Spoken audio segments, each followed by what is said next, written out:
पहाड़ों के बीच स्थित एक फार्म में बतखों का एक ग्रुप रहता था। वहाँ पास ही एक नदी भी बहती थी।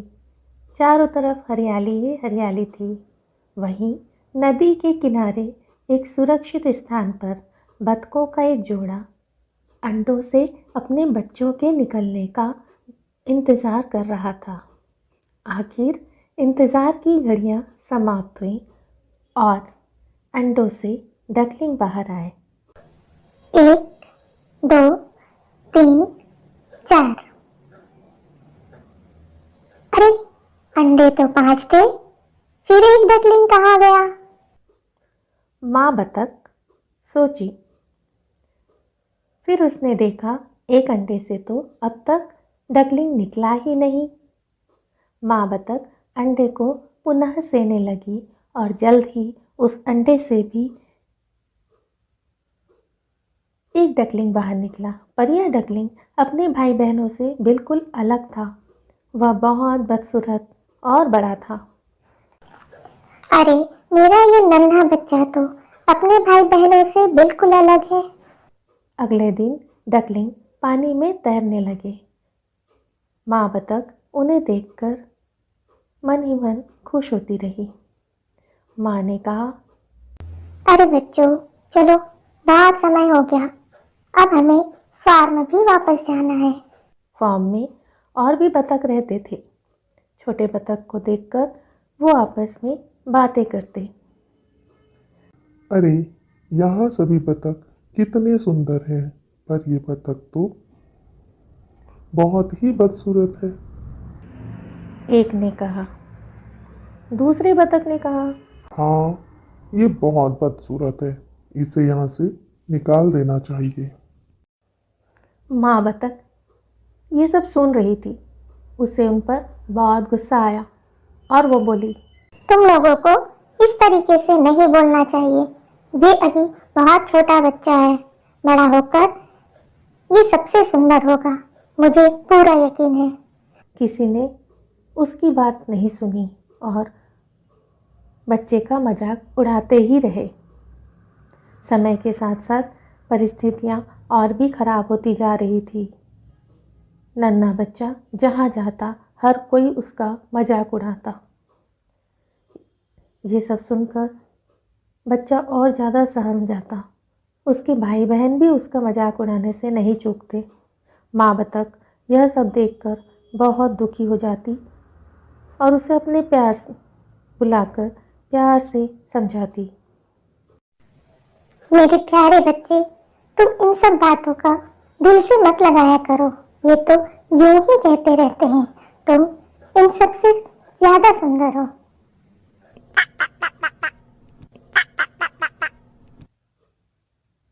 एक दिन अगली डकलिंग ने अपने आप से कहा, मुझे कोई प्यार नहीं करता, कोई भी मुझसे बात नहीं करता। अब मैं यहाँ नहीं रहूंगा, मैं यहाँ से दूर चला जाऊंगा। और अगली डकलिंग उड़कर फार्म से भाग जाता है।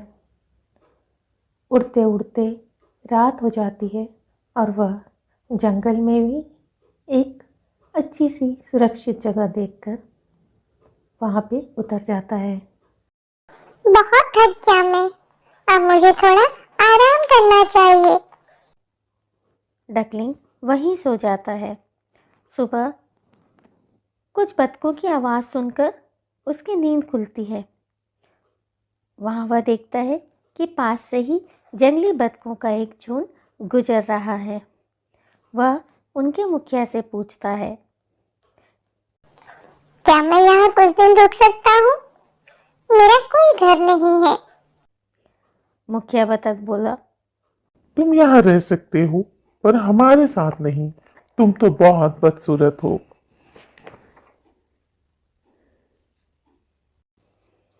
डकलिंग वहाँ कई दिन तक रुकता है।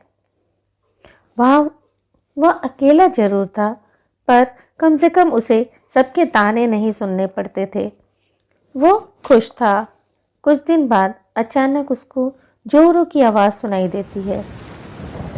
डकलिंग चमक जाता है वो एकदम सहम जाता है।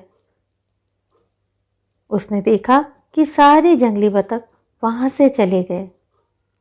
वह भी सहम कर वहाँ से उड़ चलता है। बारिश के आसार थे, ठंड भी बढ़ रही थी।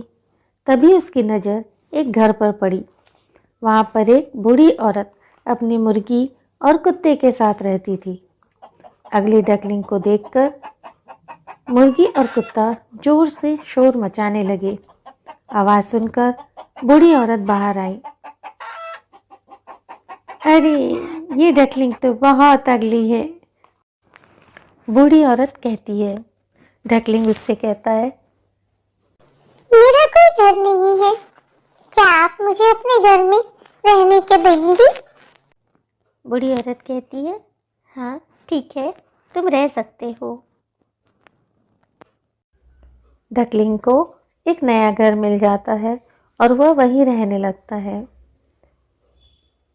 वहाँ भी मुर्गी और कुत्ता उससे ठीक से बातें नहीं करते और उसे हमेशा चिढ़ाते रहते हैं। मुर्गी और कुत्ता दोनों ही उसे कहते हैं कि हमें देखो, हम कितने सुंदर हैं और तुम कितने बदसूरत हो। डकलिंग वहाँ भी अकेला था। वह वहाँ से बैठे बैठे दूर तालाब को देखता रहता था। काश मैं भी उस तालाब में तैर पाता। वह बोला। यह सुनकर मुर्गी बोली, तुम पागल हो क्या? मालकिन तुम्हें कभी भी कहीं जाने नहीं देगी। चुपचाप घर में रहो, खाओ पियो और खुश रहो। पर डकलिंग खुश नहीं था। उसे तालाब में तैरना था, खुले आसमान में उड़ना था और एक रात वह मौका पाकर वहां से भी उड़ गया। अब वह एक तालाब के किनारे था। वह वहां बहुत खुश हुआ और दिन भर तालाब में तैरता रहा। वाह, इस ठंडे ठंडे पानी में तैरने में कितना मजा आ रहा है। पर वहां रहने वाले बतख भी उससे बात नहीं कर रहे थे। वो भी उसे अगली कहते। वह अकेला ही वहां दिन काटता रहा। दिन बदले, मौसम बदला। सर्दी का मौसम आया। चारों तरफ बर्फ ही बर्फ थे। वह घने पौधों के बीच बैठकर ठंड से अपने आप को बचाता रहा। और अब बसंत ऋतु का आगमन हुआ। चारों तरफ फूल खिलने लगे। उसके सामने बहुत से स्वान का एक झुंड था। उनको देखकर उसने मन ही मन कहा, वाह, कितने सुंदर स्वान है ये। मैं इनके पास नहीं जाऊंगा, ये फिर से मुझे बदसूरत बोलकर चिढ़ाएंगे। मुझे बहुत दुख होता है ये सुनकर। अचानक उसने तालाब में अपनी परछाई देखी और वो खुद को देखा तो देखता ही रह गया। अब वो एक खूबसूरत स्वान में परिवर्तित हो चुका था। सभी स्वान उसको देखकर उसके पास आए और उससे दोस्ती करने लगे। अब वो सबसे खूबसूरत दिखाई पड़ रहा था। वो बहुत खुश हुआ। उसे भी अपनी माँ तथा घर की याद आ रही थी। वो अपने घर की ओर उड़ान भरने लगा।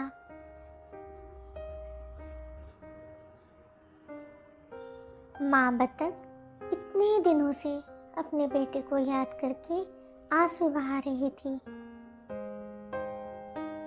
जब अपने बेटे को सामने देखी तो वो खुशी से आगे बढ़ी और उसे अपने बाहों में ले ली। सभी बतख उसका बहुत स्वागत किए।